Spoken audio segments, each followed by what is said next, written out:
Kai sugalvoju dalykus ir galvoju, kad juos reikia padaryti, tai tada ir darau. Jaučiuosi laisvai. Nestatau savęs į rėmus.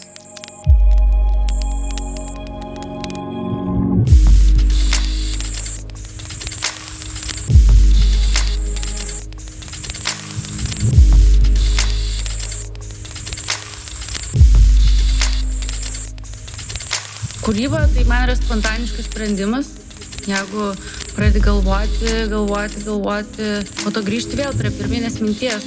Ir ta pirminė mintis buvo tavo spontaniškas sprendimas. Tai ir yra kūryba.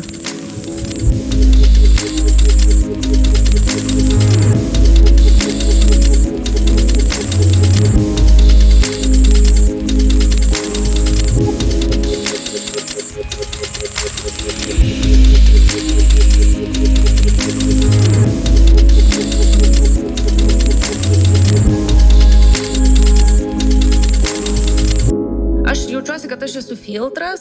Man labai patinka stebėti aplinką, stebėti žmonės. Išvažiuoju į svetimą šalį, svetimą miestą. Yra tiesiog nuostabu nusipirkti kavos puodelį, atsisėsti ramiai lauko kavinėje arba prie lango ir stebėti žmonių gyvenimą.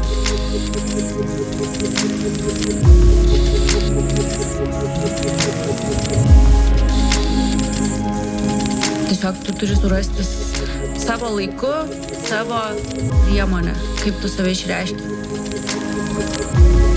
Jeigu nieko nestebėčiau, tai man atrodo, aš nieko ir nesukurčiau.